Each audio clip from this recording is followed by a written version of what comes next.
Premier étage, que l'on rencontre nos premiers lecteurs, ou plutôt lectrices.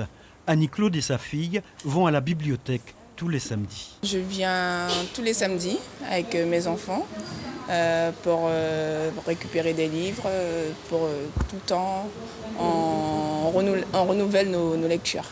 C'est elle qui m'a aidé à lire et à me projeter vers les livres aussi. À l'autre bout de la salle, Saïmen, qui reconnaît ne pas être très portée sur la lecture.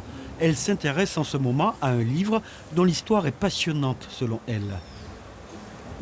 Là, je suis en train de découvrir un livre de Dewan Tekao que je suis en train de finir, qui est écrit par Evelyn Pelen.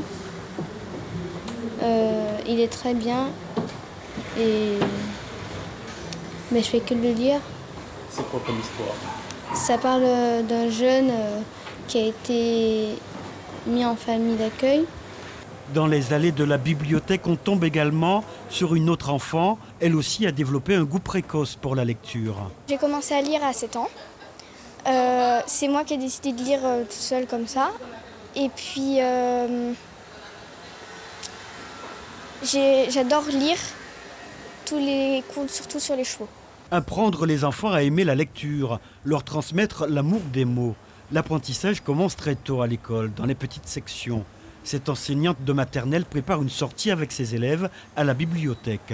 Ça va les donner une première approche du livre, objet, mais aussi de la lecture, le goût des mots. Développer la lecture, une ambition du rectorat qui démarre une opération originale. Des malles pleines de livres vont circuler dans les écoles qui en feront la demande. Mais d'autres projets ont déjà abouti. Il est important que les livres circulent. Nous mettons en place par exemple le quart d'heure lecture dans le maximum d'établissements scolaires. Tout le monde se met à lire, adultes et élèves, en même temps, un quart d'heure par semaine. Et que dans ce cadre-là, ça me paraît vraiment pertinent d'être en lien, en partenariat avec les bibliothèques. Il me semble aussi, ce que je disais tout à l'heure, c'est que je pense que nous pourrions aussi mener des formations communes. Dans ce tourbillon d'initiatives et de projets, la collectivité territoriale n'est pas en reste.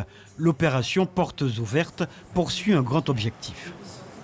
La fréquentation d'une bibliothèque est importante pour notre jeunesse et c'est pour cela qu'on ouvre l'accès aux établissements scolaires. Nous avons un partenariat avec le rectorat, avec la DAC, afin de permettre aux jeunes de fréquenter ce lieu de vie, ce lieu culturel qui est important pour leur avenir.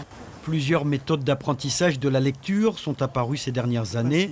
Parmi celles-ci, la méthode Montessori, particulièrement en vogue aujourd'hui. On propose à nos lecteurs qui viennent, aux enseignants, aux nouveaux arrivants, à venir à la bibliothèque pour pouvoir découvrir cette méthode. L'invitation est lancée. En 2018, 600 personnes étaient inscrites à la bibliothèque Franconie. Suivez l'info sur Guyana Première, télé, radio et Internet.